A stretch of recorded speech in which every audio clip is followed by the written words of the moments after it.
Nakaporma na po muli mga katriba po yung bulaklak ng ating kalamansi. Nung nagdiretso po yung ating pag-aaraw, nasiklatin buong ating sanga. Sa ito, pagka magkakaroon uli ng malakas na pag-uulan, lalo na ngayon mayroong low pressure.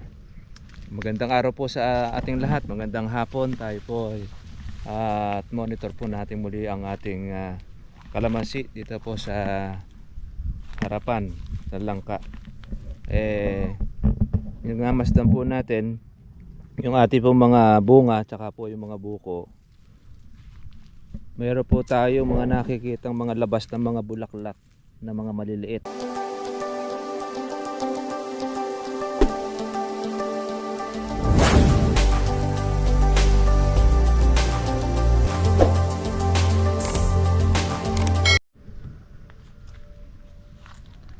Nakaporma na po muli mga katriba po yung bulaklak ng ating kalamansi.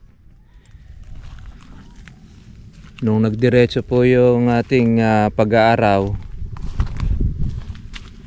nasiklatin buong ating sanga. Sa ito, pagka magkakaroon uli ng malakas na pag-uulan, lalo na ngayon mayroong low pressure. Magandang araw po sa ating lahat, magandang hapon. Tayo po at monitor po natin muli ang ating kalamansi dito po sa harapan sa langka. Yung masdan po natin yung ating pong mga bunga tsaka po yung mga buko. Meron po tayo mga nakikitang mga labas ng mga bulaklak na mga maliliit. Ibig sabihin ay hindi pa po tayo nakakatikim pa rito ng malalakas po na pag-uulan. Matagal-tagal po yung ating tagtuyot sa Agosto. Naasahan po natin pag umulan tsak magkakaroon po ng malalakas yung ating bulaklak maglalabasan. Hanggang na lang din natin ang ating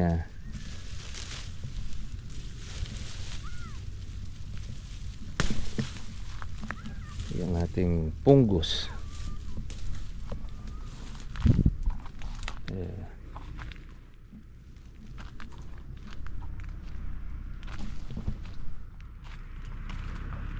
Kaya tingnan nyo po yung lupa, tuyo na kahit po yung kanyang stock tuyo na rin. Ibig sabihin sa tindi po noong ating tag-init wala nang halos makita tayo pong basa. Yan yung isang banda na maganda po natin sa buga ng pataba, dahil yan po yung time po na pagpapabulaklak. Sa atin hindi na po ganong ito mamumuti ng bulaklak dahil marami siyang mga bukong mga maliliit. Kailangan lang natin dito ay pagsuporta dun sa kanyang bunga para hindi po siya malugas. Ngayon doon po sa ating pong mga subscriber, sa ating mga kaibigan, papaano po yung ginagawa po natin sa kalamansi pagka tayo ay mayroong bunga. Na-applyan po natin siya ng foliar. Kaya pwede po tayo mag-spray ng ating foliar mga katribya, dahil kumutuyo po yung ating kalamansian, wala pong pag-araw o walang pag-uulan, yun ang kailangan nating i-apply para direct na makakain ng pataba ang inyong mga kalamansi. Kung sa berde, ang ganda po ng pagka-berde nitong ating kalamansi. Sa bunga, na masasabi marami siyang bunga. Ayan na.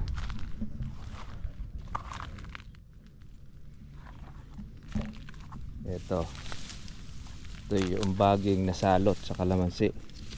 Kaya hindi mo napatay po yung ilalim niyan, kalamansi ang maiirita. Ayan po yung atin ng tinatanggal mga katribya. Ayan, dyan bubunutin, gagamasin para hindi na siya ganun. Hindi kasi natin siya pwedeng isprayin. Ayan o, ang dami po mga buko, mga maliliit. Ito yung ating pang October, ating pang November. Yun naman pong nalulugas na bunga sa atin, madalang lang. Kaya wala tayong gaano makitang paglulugas.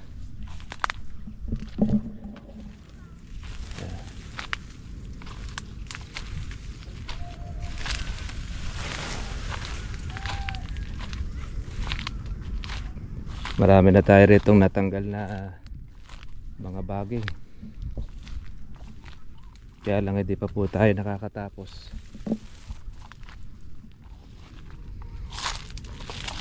Ayan o, dami. September ang ating karamihan. Ito, mga first week ng September makukuha na siya.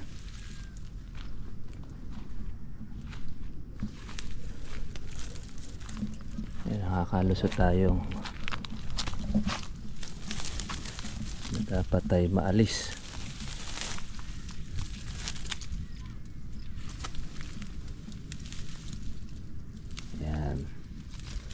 Makulimlim po mga katribya po ang panahon. Siguro dahil sa localized thunderstorm na nararanasan natin sa iba't ibang parte ng bansa.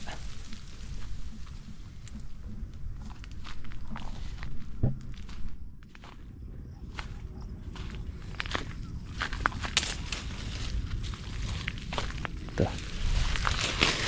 yung ating baging.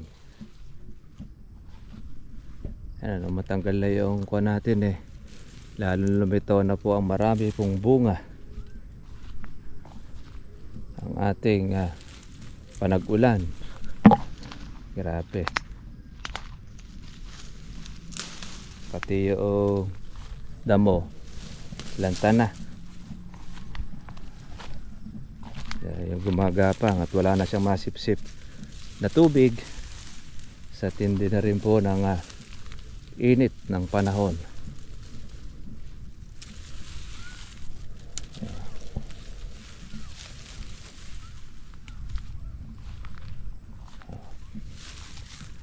Yan, meron tayo mga halawin. Pinalalaki na po natin yung pansunod para isahang pitasan na lang mga katribya. Kasi pagkapahalawan paunti-unti. Konti lang po yung napipitas, hindi po masusulit po yung ating paupa. Mas maganda na yung marami na silang makukuha.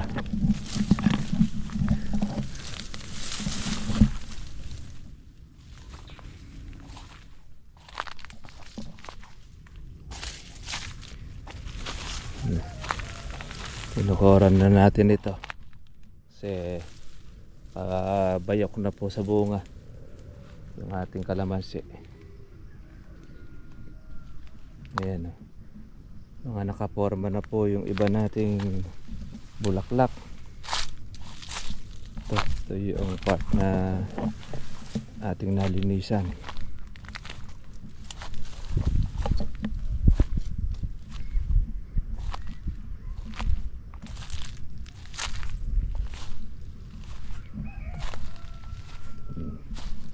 Kakaraw na rin tayo mga katribibo ng ating pong reject.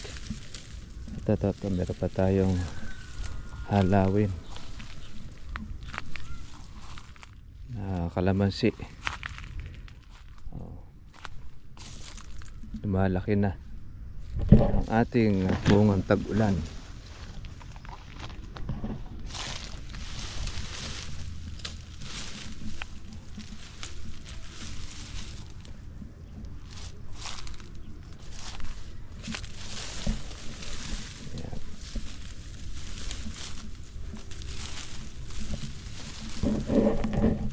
Masarap mga katribya pong mag-farming, lalo na't pagka yung ating inaalagaan marami pong bunga dahil effective pagka tayo ay nakatsempo ng mahusay po na abono. Maganda ang nagiging resulta sa ating kalamansi dahil hindi po siya lumulubay ng pagbubunga. Kaya huwag ka lang sesela po mga katriba po sa presyo. Lahat talaga yan ay ate pong maaabutan. Ganyan ng kalamansi, lalo na po sa mga maliliit. Ayan, no? Oh, dito marami na tayo retong reject, oh. Oh. Kaya malalaman natin pag po mababa ang presyo ng kalamansi, dumadami na po yung reject. Dumadami rin naman po yung ating mga maliliit na bunga.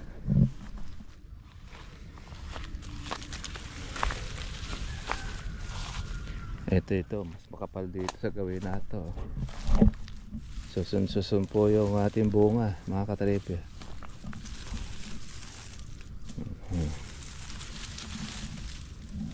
Maganda ang bunga rito sa gawin na ito. Hindi po natin ito ni-spray po ng pampalaki dahil kung mo pa makakuha po yung mababa ang presyo ay lalong masasabay po sa pagbaba. Kaya medyo kinokontrol po natin na wag muna siya kaagad lumaki. Yan.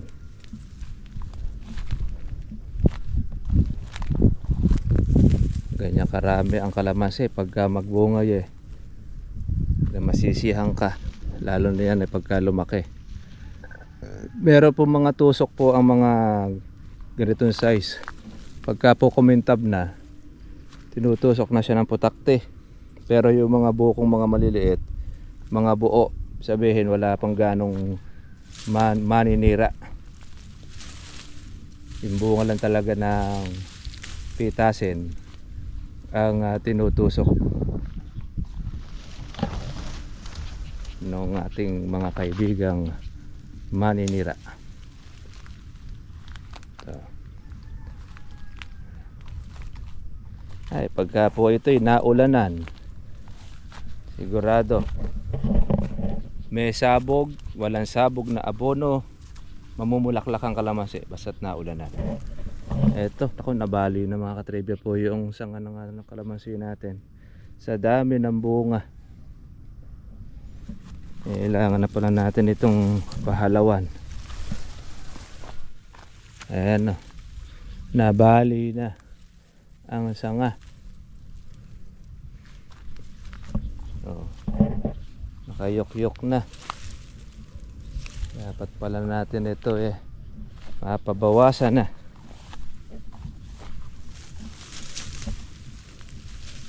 Pati naman po itong bagay nagsasamantala rin.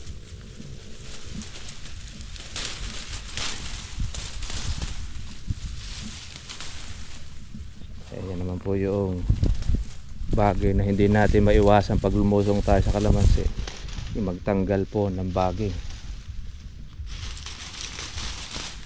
Kahit minsan uuwi na tayo, pag meron tayo nakitang ganito, talagang inaalis na natin. Nakakakapit kasi ng mata.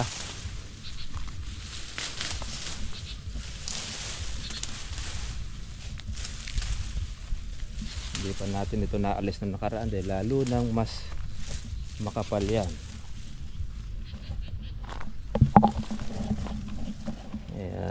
Ayan ang ating pong titingnan dyan, yung mga matataba yung nasa ilalim. Dahil yan po yung magsusupang na muli.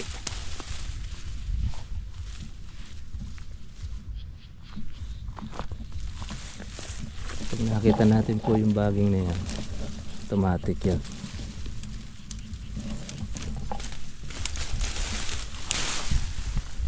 Bubunot. Yan, nabunot na. Ayan. Mamatay na siya.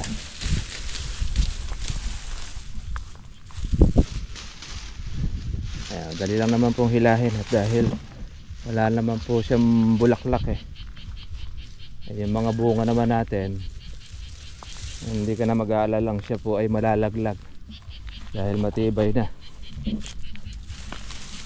kapit na.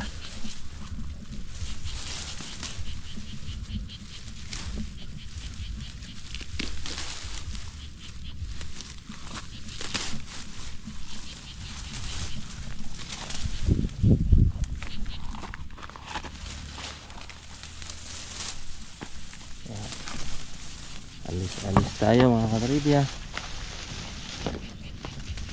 Yan ang importante sa kalamansi, ang pagdadamo, natanggal yung mga umiinis sa ating kalamansi. Dalahin pa niya yan kaya hindi natin ito tinanggal.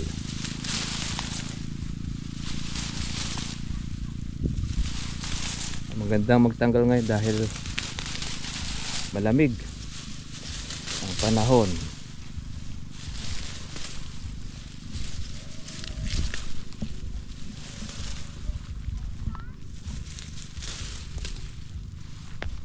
Ayan. Okay na siya.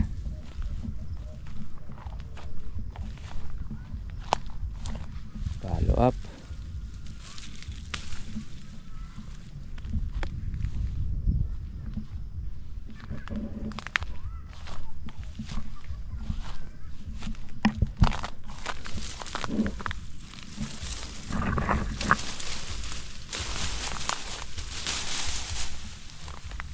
Dapat nakuha natin yung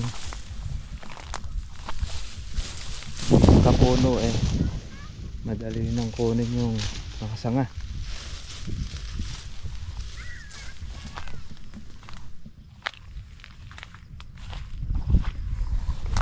Ayan.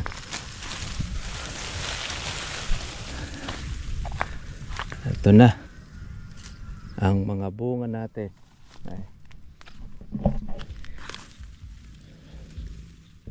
Tutukod tayo mga ilang araw pa rito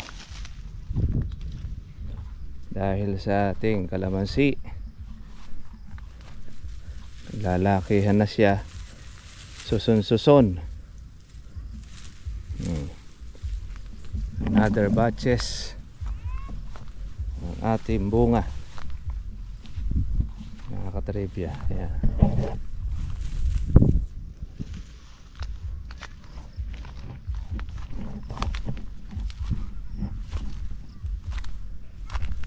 Dami pong mga maliliit pang November.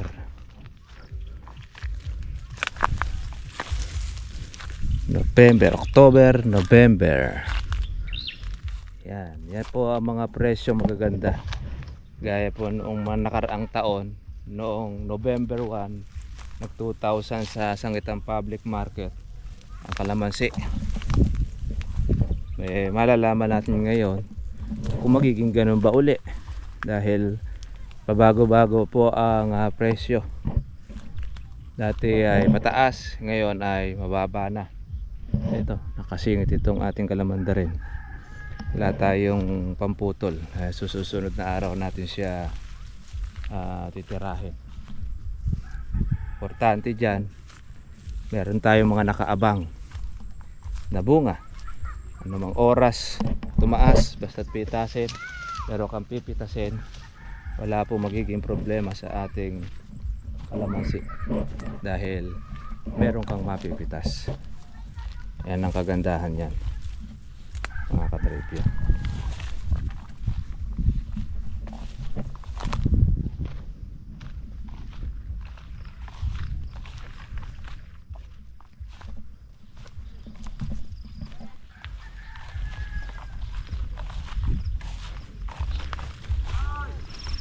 Ayan, okay na. Ito pa isang baging pa natin naalis Ito mga yung bulaklak mga katrepya. Napakasipag mamulaklak po nung ating kalamansi.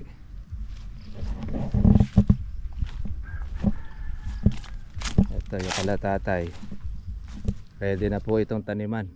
Kaya lang ay hihintay pa ng isang malakas na pag-uulan. Pag mabasa po yung lupa, okay na po itong taniman, yung kalatatay. O sige mga katribya, ganun na lang po at magandang hapon po sa ating pong lahat. At tuloy-tuloy lang po ang inyong pong panonood sa ating pong Kalamansi Trivia. Marami pa po kayong malalaman. Kayo po ay baguhan pa lang dito sa ating pong channel. God bless po sa inyo lahat. Bye bye. Kita na po tayo po bukas.